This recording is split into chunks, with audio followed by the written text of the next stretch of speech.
عليكم ورحمة الله وبركاته. الحمد لله والصلاة والسلام على رسول الله سيدنا محمد بن عبد الله وعلى آله وصحبه ومن والاه لا حول ولا قوة إلا بالله. رب اشرح لي صدري ويسر لي أمري واحلل عقدة من لساني يفقهوا قولي. وقال الله تعالى في القرآن الكريم: أعوذ بالله من الشيطان الرجيم، بسم الله الرحمن الرحيم. وجوه يومئذ ناظرة إلى ربها ناظرة. وقال أيضا في آية أخرى: يوم يكشف عن ساك ويدعون إلى السجود فلا يستطيعون خاشعة أبصارهم ترهقهم ذلة وقد كانوا يدعون إلى السجود وهم سالمون. Shadaqallahul Azim. Para rawuh, jamaah sekalian yang dimuliakan oleh Allah, kita akan berbicara tentang wudu, di mana wudu niki mengajarkan tidak hanya keberhasilan zahir kula kalian jenengan, tetapi sampai batin kula kalian jenengan dibersihkan, disucikan dengan wudu. Rukun-rukun wudu ini sudah saya sampaikan. Pertama kali adalah an-niyatu, niat. Niat niki bisa dilafalkan, bisa juga tidak dilafalkan. Menurut Imam Syafi'i, niat itu sunnah diniatkan, dilafalkan. Nawaitul wudu'a liraf'il hadasil asghari fardhan lillahi ta'ala.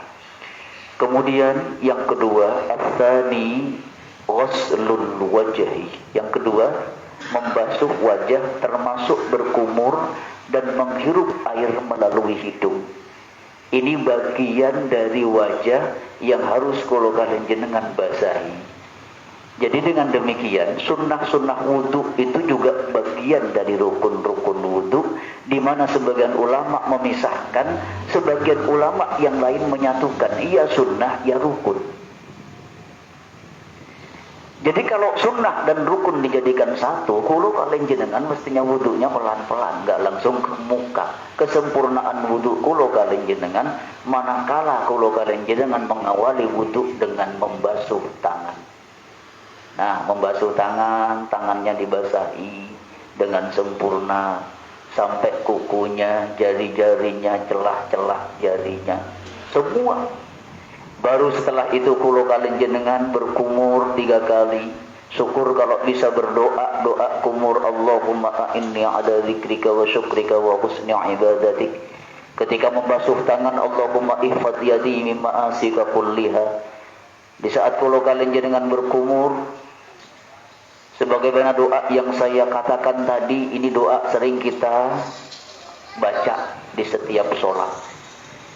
Allahumma a'inni ala zikrika wa syukrika wa husni ibadatik. Ya Allah, ajari aku untuk bersyukur kepadamu, berzikir kepadamu, dan belajar untuk menjadikan ibadah ini sebaik-baik ibadah di hadapanmu. Ketiga, rukun wudu itu membasuh kedua tangan sampai siku.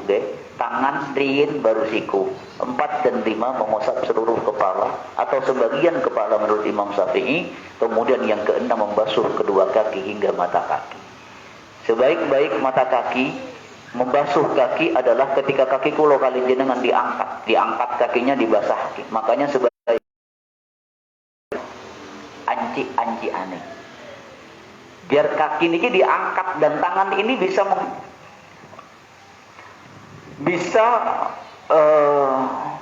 menyela-nyela bagian-bagian tertentu yang tidak bisa dialiri oleh air. Tangan ini bisa main, celah-celah kuku dan lain sebagainya.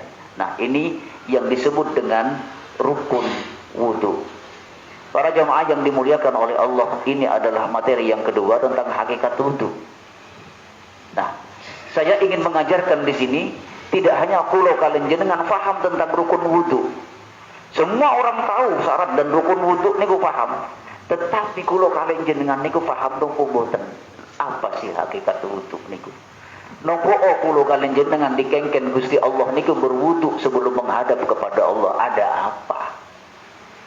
Bahkan sholat kula kalian jenengan menjadi sholat yang sia-sia di hadapan Allah manakala wudu kula kalian jenengan tidak sempurna. Ada apa dengan wudu?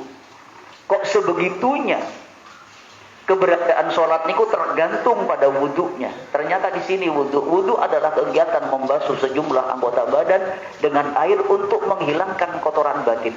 Kotoran batin kulo kalian jenengan yang mau dihilangkan lewat wudu ternyata.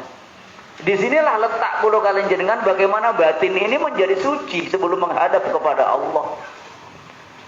Diajarkan lewat wudu agar hati kulo kalian jenengan bening, suci, mulia. Nah bayangkan kalau kalian jenengan wudhu sehari semalam, kalau kita sholat 5 waktu sehari semalam, minimal wudhu 5 kali. Itu pun kalau kita tidak sholat duha. Kalau kita sholat tahajud, atau mungkin di saat kulo kalian jenengan, mungkin di saat melaksanakan sholat, satu sholat tiba-tiba kita membuang angin wudhu lagi, bisa jadi bukan 5 kali, berkali-kali. Para rawuh yang dimuliakan oleh Allah, ternyata di sini wudhu nih. Jadi penempatan wudhu ini merupakan sesuatu yang sangat berharga bagi kita. Karena wudhu ini merupakan faktor kebersihan batin sebelum kulo kalian jenengan menghadap kepada Allah, bertakbir menghadap kepada Allah lewat sholat 5 waktu. Para jamaah yang dimuliakan oleh Allah, lihat di sini. Nah, nawaitul wudu'a li raf'il hadatsil asghari fardhan lillahi ta'ala. Salat hanya sah jika didahului dengan wudu. Karena untuk menghadap kepada Allah yang maha suci, setiap muslim harus bersiap dengan hati yang suci. Hati niki bisa suci manakala kulo kalian jenengan mengamalkan amalan-amalan wudu. Hati ini bisa menjadi mulia. Bahkan kulo kalian jenengan diajari lewat wudu ditempa dalam sholat, maka tentunya hati ini akan menjadi hati yang mulia. Sudah dibersihkan lewat wudu, dibersihkan pula lewat ibadah sholat. Nah, di sini ternyata kebeningan kesucian hati. Para jamaah yang dimuliakan oleh Allah, wudu lebih ditekankan kepada kebersihan batin. Jadi batinnya, bukan lahirnya. Walaupun lahir dan batin dibersihkan lewat wudu. Jadi wudu niku tolak ukurnya ditekankan kepada kebersihan batin daripada fisik. Karena orang yang badannya bersih dan harum setelah mandi tetap diwajibkan wudu sebelum dia melaksanakan sholat. Kalau hanya kebersihan badan bukan kebersihan batin, maka seseorang yang bersih tubuhnya ya tidak usah wudu sebelum dia melaksanakan sholat. Tetapi tolak ukur indikator wudu niku adalah kebersihan batin. Sebersih-bersih apapun kulo kalian jenengan di saat hendak melaksanakan sholat, maka tetap harus melaksanakan wudu. La salata liman la wudu'a lah, wa la wudu'a liman lam yadhkar ismallah alaihi. Tidak sah salat seseorang tanpa wudu, dan tidak ada wudu untuk seseorang yang tidak menyebut nama Allah. Agar kulo kalian jenengan di saat wudu niki bisa khusyuk. Di saat kulo kalian jenengan wudu niki bisa sambil berzikir kepada Allah, memahami tentang bentuk-bentuk apa yang kita usap dan makna semua itu. Nah, disinilah kulo kalian jenengan belajar untuk membersihkan batin kita lewat wudu. Makanya kulo kalian jenengan kadang-kadang kan gumun, innas sholata tanha 'anil fahsya'i wal munkar. Sesungguhnya sholat itu bisa mencegah barang yang keji dan barang yang mungkar. Sholat yang baik, wudu yang baik, pasti seandainya kulo kalian jenengan bisa mengamalkan amalan-amalan wudu dengan baik, seandainya kulo kalian jenengan bisa mengamalkan amalan-amalan sholat dengan baik, pasti sholat itu akan bisa mencegah barang yang keji dan mungkar. Para jamaah yang dimuliakan oleh Allah, nih pun kotoran fisik dibersihkan dengan air. Air ini tujuannya adalah untuk membersihkan kotoran-kotoran fisik. Tapi kotoran batin bisa dibersihkan dengan istighfar dan taubat, karena di balik wudu mengandung istighfar dan taubat. Makanya kalau kalian jenengan mantun wudu, berdoa, doanya Allahumma ja'alni minat tawwabin waj'alni minal mutatahhirin waj'alni min ibadika sholihin. Itu artinya bahwa wudu niku mengandung istighfar dan taubat. Maka wajar kata Rasulullah sallallahu alaihi wasallam, di setiap kulo kalian jenengan berwudu, maka dosa-dosa kulo kalian jenengan hancur, lebur. Kenapa? Karena wudu niku mengandung istighfar. Wudu niku mengandung taubat. Lebih-lebih di saat wudu kulo kalian jenengan, cara wudunya betul-betul sesuai dengan apa yang dicontohkan oleh wudu Rasulullah sallallahu alaihi wasallam. Hitam wudunya. Nanti kita akan jelaskan bagaimana dalil di dalam Al-Quran kenapa wudhu yang benar itu bisa menghantarkan wajah seseorang berseri-seri, bahkan sampai di hari kiamat nanti dijelaskan oleh Allah betapa orang-orang itu akan bercahaya wudhu wajahnya karena bekas wudhu yang dia lakukan di saat dia berada di dunia. Ini wudhu luar biasa. Para jamaah yang dimuliakan oleh Allah, coba di sini lihat. Ini dalam surah Al-Baqarah ayat 222, innallaha yuhibbut tawwabina wa yuhibbul mutatahhirin. Sesungguhnya Allah menyukai orang-orang yang bertaubat, suka kepada orang-orang yang bertaubat, dan Allah menyukai orang-orang yang mensucikan dirinya. Jadi orang yang bertaubat itu adalah orang yang mensucikan dirinya. Para jamaah yang dimuliakan oleh Allah,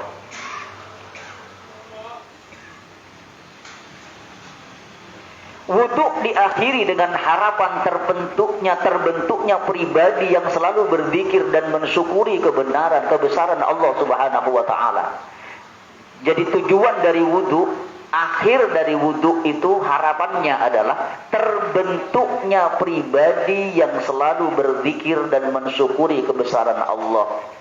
Makanya kalau kalian jenengan kalau bisa menghafal, mestinya kalau kalian jenengan menghafal doa-doa di setiap mengusap anggota badan kulo kalian jenengan dengan air, itu bisa menambah kekhusyuan di saat kulo kalian jenengan mengusap anggota wudu.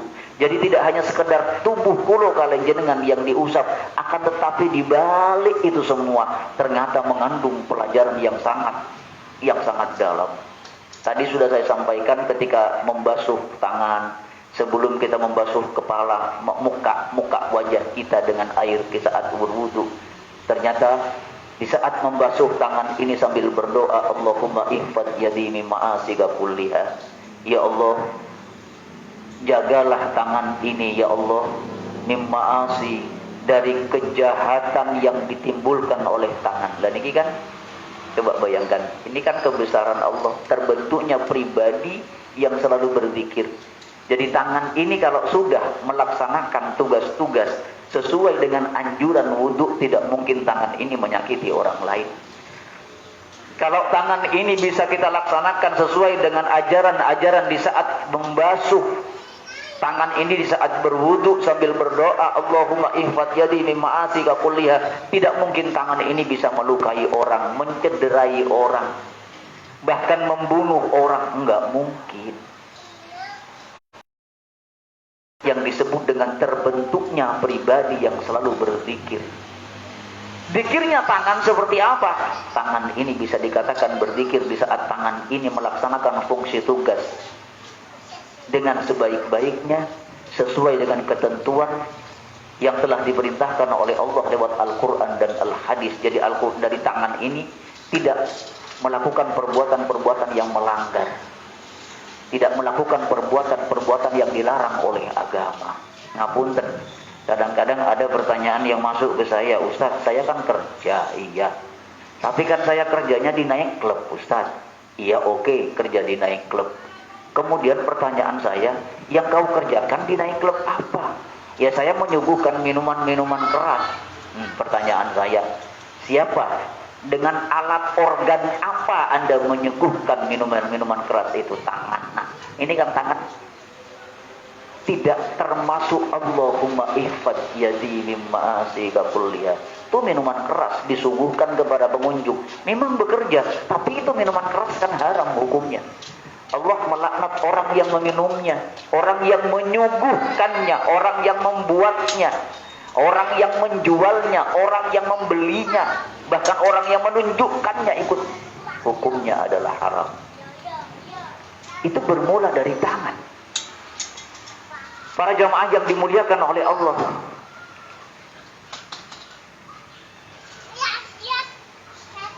di dalam Al-Quran surah Al-Ma'idah ayat 222 Allah berfirman, ya ayyuhalladzina amanu idza qumtum ila sholati faghsilu wujuhakum wa aydiyakum ila al-marafiq wamsahu bi ru'usikum wa arjulakum ila al-ka'bayn wa in kuntum junuban fattahharu wa in kuntum marda aw ala safarin aw jaa ahadun minkum min al-gha'id aw lamastumun nisaa falam tajidu ma'an fatayammamu su'idan tayyiban famsahu bi wujuhikum wa aydikum min ma yuridullahu liyaj'ala 'alaikum min haraj walakin yuridu liyutahhirakum wa liyutimma ni'matahu 'alaikum. Surah Al-Maidah 222 ini Allah hanya mengajak, wahai orang-orang yang beriman, apabila kalian hendak mengerjakan sholat, maka basuhlah muka kalian dan tangan kalian sampai dengan siku. Pertama kali wajah, kemudian tangannya dibasuh sampai ke siku. Jadi kalau sudah tangan ke siku berarti posisi tangan di atas, bukan sikunya yang di atas, siku tetap di bawah. Karena yang pertama kali harus dibasuh adalah tangan, bukan siku. Petunjuknya seperti itu di dalam Al-Ma'idah 222. Kemudian, dan sapulah kepala kalian, basuh kaki kalian sampai dengan kedua mata kaki.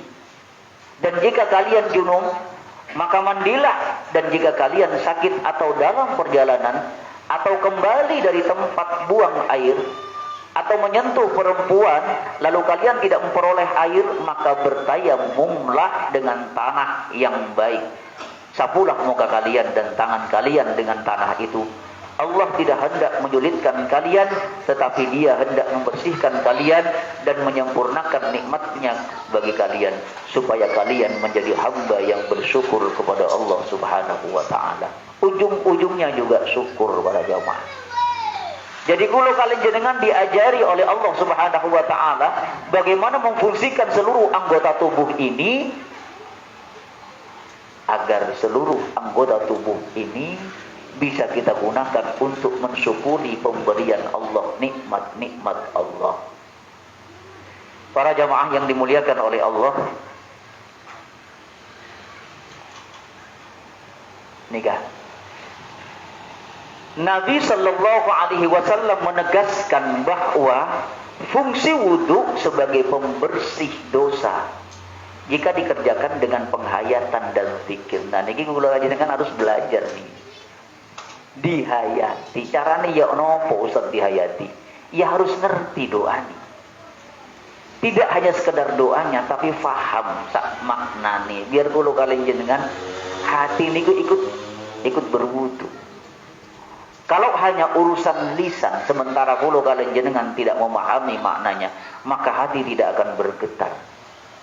Karena justru di balik makna itulah kalau kalian jenengan faham, dan kepahaman ini bisa menghantarkan kehusukan. Dan itu yang dikehendaki oleh Rasul. Para jamaah yang dimuliakan oleh Allah. Ini guys. Hanya muka yang bersih dari dosa, yang pantas menghadap Allah, dan hanya tangan yang terampuni yang pantas diangkat untuk bertakbir kepada Allah. Berarti lewat sholat, lewat wudhu. Kalau wudhu itu disempurnakan sesuai dengan apa yang dicontohkan oleh Rasulullah, Maka ketika kulo kalian jenengan berwudu, ketika tangan ini diusap dengan air, maka otomatis dosa-dosa yang diakibatkan oleh tangan ini akan dihancurkan, diampuni oleh Allah. Di saat kulo kalian jenengan menghayati wudu, kemudian kulo kalian jenengan bertakbir, maka disinilah hanya muka yang bersih dari dosa. Salah satunya karena faktor wudu yang bisa menghadap kepada Allah, dan hanya tangan yang terampuni yang pantas diangkat untuk bertakbir. Diangkat tangannya karena tangannya sudah terampuni. Kejahatan-kejahatan yang dilaksanakan oleh diperbuat oleh tangannya sudah terampuni. Maka pada saat itulah tangan ini diangkat dan bertakbir kepada Allah Subhanahu wa taala, membesarkan Allah, memuji Allah. Para jamaah yang dimuliakan oleh Allah,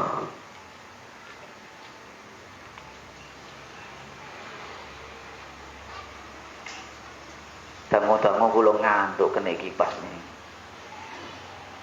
Baik, idza tawadda al-abdul muslimu, dalam hadis yang diriwayatkan oleh Imam Muslim, niki hadis agak panjang.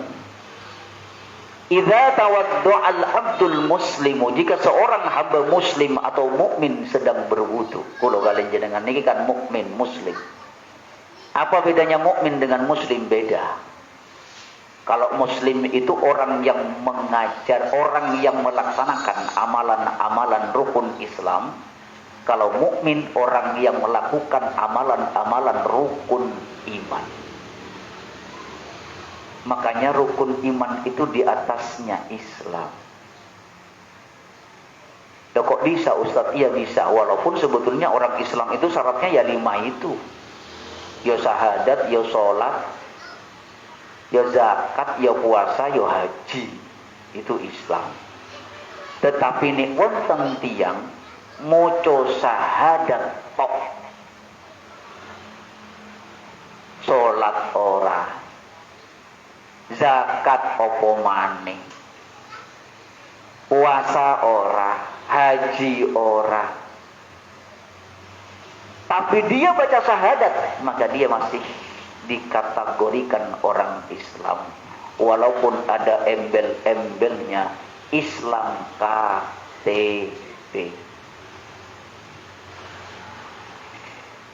Di dalam hadis ini, idza tawadda al-abdul muslimu awil mu'minu, apabila seorang hamba muslim atau mukmin sedang berwudu, faghasala wajhahu, kemudian dia membasuh mukanya, membasuh wajahnya, kharaja min wajhihi kullu khati'atin nadhara ilaiha bi'ainaihu ma'al ma'i. Apabila seorang muslim atau mukmin berwudu, kemudian dia membasuh wajahnya, maka akan keluar dari wajahnya bersama air itu, atau bersama tetesan air yang terakhir segala kesalahan yang dia lakukan dengan pandangan kedua matanya. Niki lewat wudu para jamaah, di saat kulo kalian jenengan membasuh muka ini, maka dosa-dosa yang diakibatkan oleh panca indera yang ada di muka ini diampuni, diusap oleh Allah. Masya Allah. Niki lho Pak. Kemudian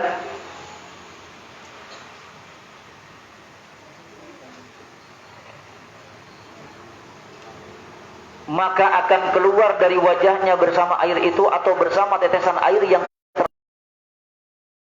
pandangan kedua matanya.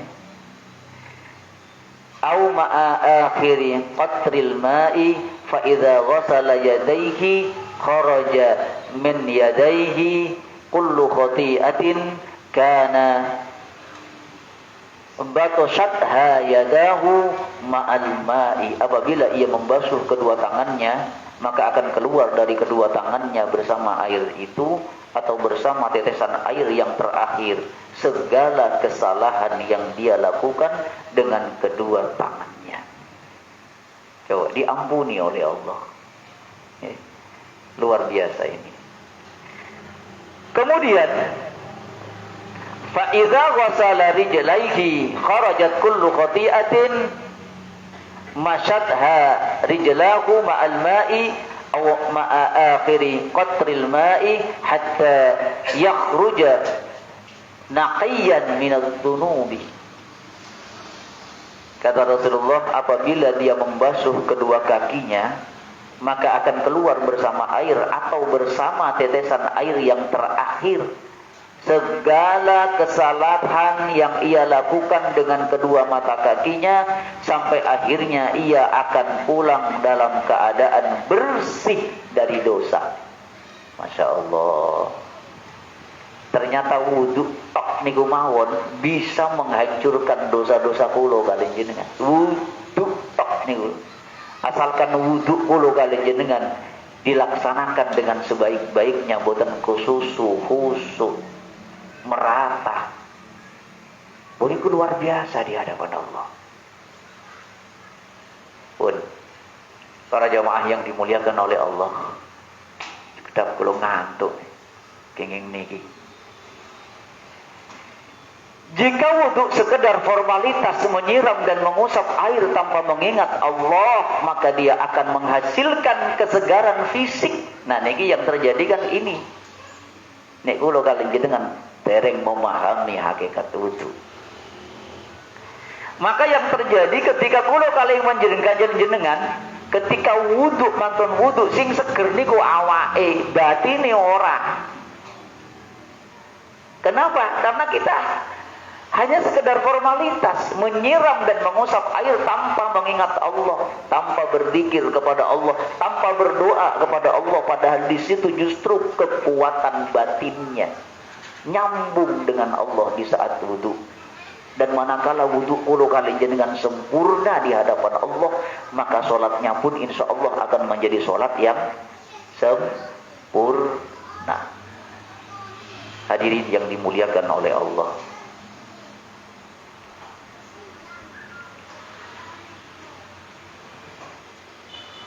niki Abu Thalib Al-Makki berkata, ini seorang ulama, wudhu yang dikerjakan tanpa mengingat Allah mengundang setan.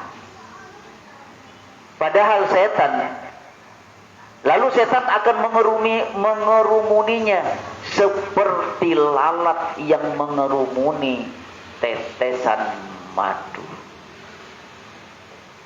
Jadi wudhu yang dikerjakan tanpa mengingat Allah itu akan mengundang setan-setan yang akan mengerumuninya seperti lalat yang mengerumuni setetes madu. Ya Allah, niki lho fungsi ini zikir di saat berwudu. Para jamaah yang dimuliakan oleh Allah,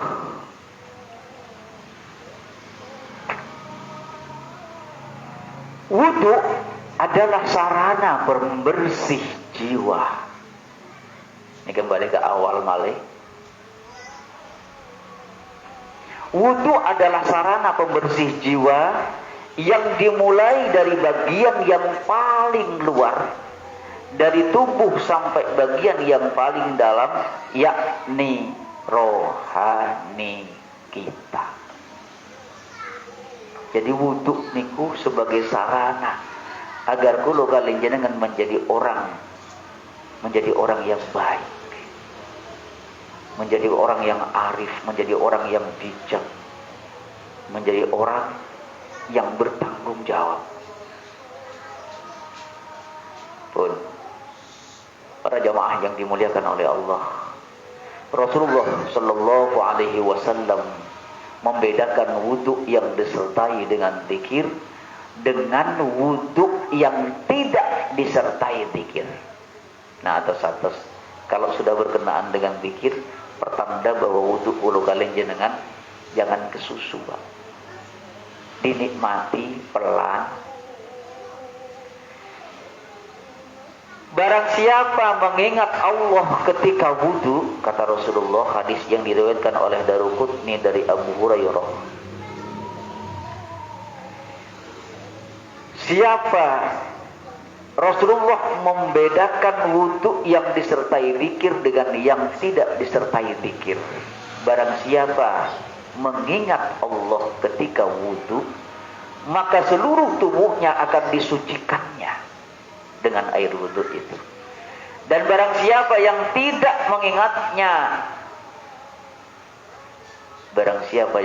mengingatnya, maka tubuhnya tidak disucikan kecuali bagian yang terkena air.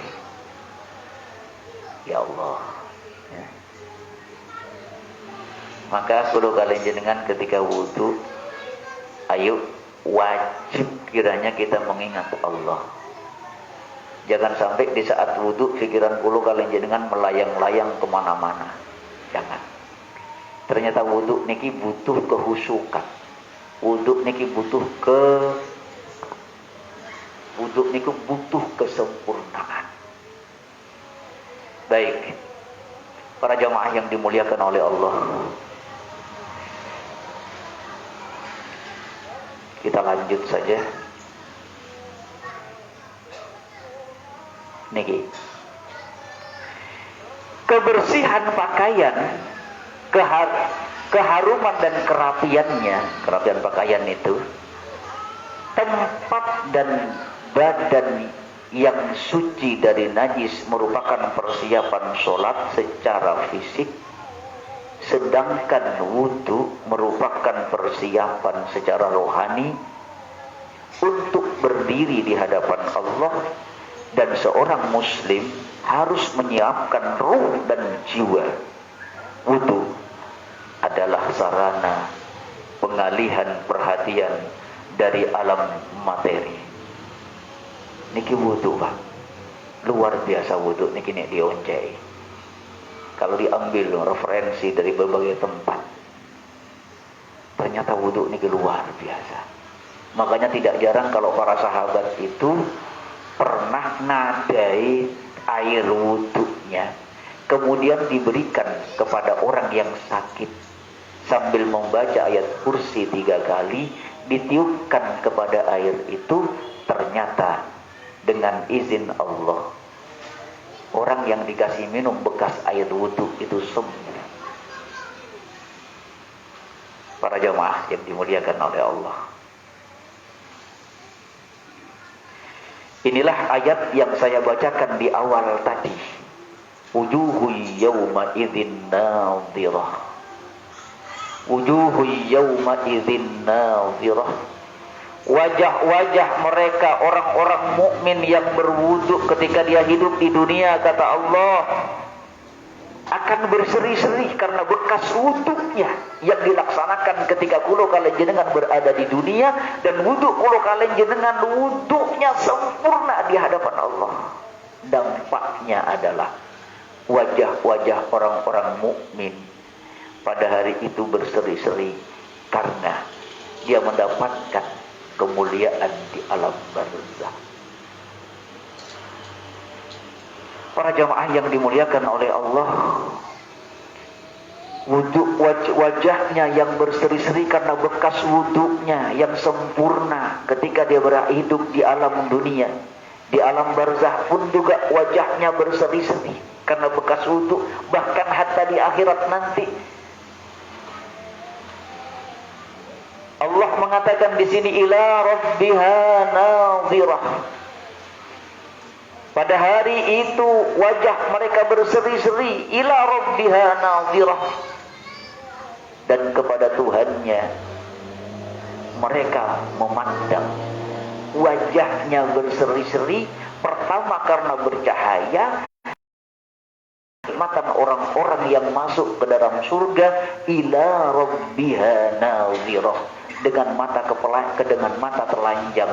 Orang-orang yang masuk ke dalam surga besok, golongan orang-orang yang dimasukkan ke dalam surga besok akan melihat seperti apa wajah indahnya Allah Subhanahu wa ta'ala. Kemuliaan bagi orang yang dimasukkan ke dalam surga, maka di setiap hari Jumat dia akan bisa menatap wajah Allah yang begitu indah. Bayangkan, surga saja indahnya seperti itu, apalagi yang menciptakan surga. Pun para jamaah yang dimuliakan oleh Allah, ini yang menjadi muhasabah kula kalian jenengan. Perhatikan ayat ini para derek.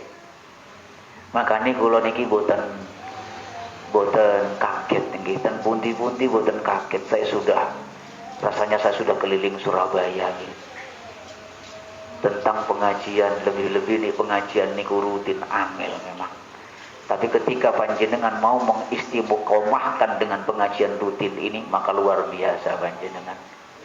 Sebab orang yang ngaji, orang yang berada di majelis ta'lim niku, man salaka tariqan yaltamisu fihi ilman sahalallah.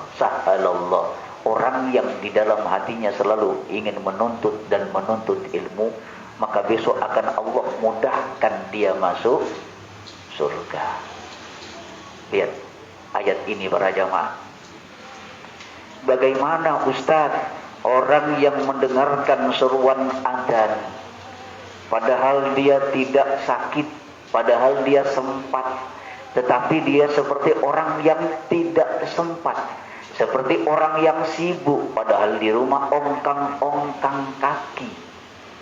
Bagaimana ayat ini menjawab para jamaah? Yauma yuksafu an saki wa yud'auna ila sujudi fala yastati'un. Dalam surah Al-Qalam ayat 42 Allah menegaskan, ingatlah kata Allah pada hari ketika betis-betis disingkapkan.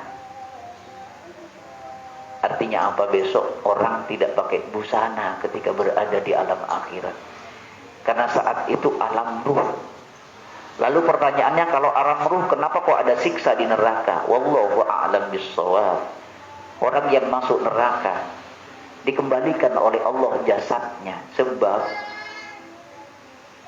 jasad niki hanya sekedar menjadi wadah tempat ruh. Nek kula kalian jenengan membahas tentang ilmu tasawuf, pada dasarnya orang yang hatinya mulia, orang yang tidak jarang punya dosa, ya, orang yang jarang punya dosa, orang yang jarang punya dosa, besok niku adalah orang yang mampu mengamalkan amalan-amalan wudu. Bahwa ketika dia mau melaksanakan dosa, maka dia akan berpikir, ya Allah, dosa yang kemarin sudah numpuk, ini ditambah lagi dengan dosa seperti ini. Dia akan bertanya kepada dirinya. Coba lihat di sini. Jadi betisnya disingkapkan oleh Allah, karena di situ adalah alam ruh, ya, alam di mana kita sudah tidak akan ada kematian lagi karena sudah selesai mati, acara kebangkitan. Ingat di sini Allah mengatakan, ingatlah pada hari ketika betis disingkapkan dan mereka diseru untuk bersujud, maka mereka tidak mampu. Ada sebagian orang-orang yang ketika dulu di dunia, padahal mereka sempat, padahal mereka tidak punya kegiatan, tidak sibuk, diundang untuk melaksanakan sholat, tapi mereka tidak nongol. Nah, besok ketika berada di padang mahsyar, khasyi'atan absaruhum tarhaquhum dillah. Niki do bahaya nih para derek. Pada saat semua orang berada di padang mahsyar, kata Allah, semua sujud. Sujud. Siapa yang bisa sujud saat itu? Berdasarkan surah Al-Qalam ayat 43 niki, berarti orang itu termasuk orang yang selamat. Susah padang mahsyar niku dikeken sujud kali Gusti Allah. Sujud semuanya. Ayo sujud. Orang-orang yang ketika di alam dunia kula kalian jenengan diundang melaksanakan sholat, kula kalian jenengan gelem moro mau datang ke masjid untuk melaksanakan sholat, maka orang itu yang bisa sujud. Tapi ada sebagian orang yang tidak bisa sujud, bahkan punggungnya seperti besi yang tidak bisa dibengkokkan. Kenapa mereka tidak mau sujud dan tidak bisa sujud? Di sini dikatakan wa qad kanu yud'auna ila sujudi wa hum salimun. Karena sungguh dahulu ketika dia berada di dunia, mereka telah disuruh untuk bersujud kepada mereka telah diseru untuk bersujud pada waktu mereka sehat. Akan tetapi mereka tidak melakukan sujud itu. Hati-hati. Makanya beruntunglah kula kalian jenengan kalau sampai malam ini si purun sujud, si purun jamaah. Karena kula kalian jenengan termasuk golongan orang-orang yang nanti akan disuruh sujud oleh Allah. Dan orang yang bisa sujud itulah golongan orang-orang yang akan selamat, para jamaah. Hadirin yang dimuliakan oleh Allah. Sebagian lagi ulama ahli tafsir mengatakan bahwa orang yang tidak bisa sujud itu adalah orang yang ketika dia sholat tapi karena riya, sum'ah, sombong. Hati-hati nggih. Siapa yang sombong? Sombong adalah digambarkan orang yang mendahulukan urusan-urusan dunia di saat adzan sudah berkumandang. Sombong, Pak. Sombong kepada apa? Sombong kepada Allah. Koyok-koyok gak butuh Gusti Allah. Padahal hidup dan mati hulu kalian jenengan diatur oleh Allah. Makanya hayya 'alas shalah, hayya 'alal falah, ayo salat. Ayo yang ingin mendapatkan kemenangan kemari kata Allah, tapi rasane abote.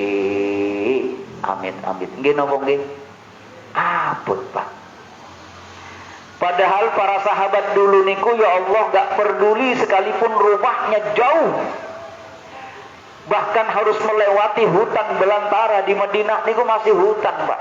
Banyak batu-batu cadas, banyak batu-batu yang kalau kita tidak hati-hati maka akan tergelincir, tidak ada jalan mulus seperti sekarang. Bagaimana sejarah Ummi Maktum, Abdullah Ummi Maktum, sampai dia minta dispensasi, sampai dia terjatuh, tapi Rasul masih menganjurkan agar Ummi Maktum tetap melaksanakan sholat berjamaah di Masjidin Nabawi. Bayangkan puluh kalian jenengan, kita yang sering mendengar adzan dengan begitu keras, tetapi kalau kalian jenengan gak gelem moro. Kalau toh moro, sholatnya ditunda dan ditunda. Nanti ayo kalau kalian jenengan jadikan muhasabah. Khasyi'atan absaruhum tarhaquhum dillah. Dulu ketika dia di dunia, padahal dalam kondisi sehat diundang oleh Allah untuk melaksanakan sholat 5 waktu, tapi mereka enggan untuk melaksanakan sholat itu. Sekarang kata Allah, rasakan di saat aku perintahkan kalian untuk sujud di padang mahsyar ini, kalian tidak mampu sujud, dan jangan protes kepadaku kata Allah. Siapa yang sujud saat itu, itulah golongan orang-orang yang diselamatkan dari kobaran api neraka. Mudah-mudahan kulo kalian jenengan termasuk. Para jamaah yang dimuliakan oleh Allah, ini dia. Tinggal sedikit. Nah, ternyata diakhiri dengan doa sesudah wudu. Niki juga harus hafal. Asyhadu an la ilaha illallah wahdahu la syarika lah. Wa asyhadu anna Muhammadan abduhu wa rasuluh. Allahumma ja'alni minat tawwabin waj'alni minal mutatahhirin. Ya Allah, jadikan aku menjadi golongan orang-orang yang bersuci, suci, tidak mengandung najis, baik najis lahir maupun najis batin. Betul-betul orangnya amanah. Waj'alni min ibadikas sholihin, dan jadikan aku ya Allah dari golongan hamba-hamba. Setelah pulau kalian dengan berwudu, menghadap kepada kiblat, menghadap ke kiblat, kemudian angkat tangannya, doa dengan doa seperti ini. Sunnah ditambahi dengan membaca inna anzalnahu fi lailatul qadr wa ma adraka ma lailatul qadr. Lailatul qadri khairum min alfi syahr tanazzalul malaikatu warruhu fiha biizni rabbihim min kulli amrin salamun hiya hatta matla'il fajr.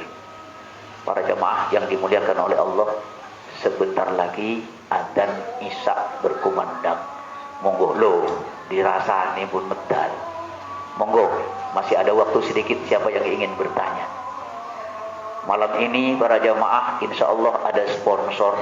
Panjenengan sing purun ngaos, insya Allah nanti ada nasi bungkus. Oke, nasi bungkus itu adalah betul-betul dari jamaah saya. Saya kepengen orang-orang di sini tuh ngaji. Oke, mudah-mudahan sing aras-arasan ngaji, purun ngaji. Ya paling tidak kita nanti makan sareng, dahar sareng dengan makanan yang sederhana. Insya Allah ada 37 bungkus nasi yang harus jenengan nikmati. Kalau toh mungkin nanti di sini masih kurang, kurang artinya mungkin banyak nasinya daripada yang hadir, ya nanti bisa dibagi-bagikan di tempat luar, Dan ini menjadi sponsor, barangkali nanti pengajian yang kedua tolong diajak tetangga kiri kanan yang merasa mau. Sebab orang itu kalau diajak ngaji angil, Pak, angil. Punten napa boten enten? Nggih. Insyaallah nggih nanti habis isya kita dahar sareng, jenengan dahar sareng nanti biar kelihatan guyup walaupun ini bukan Ramadan.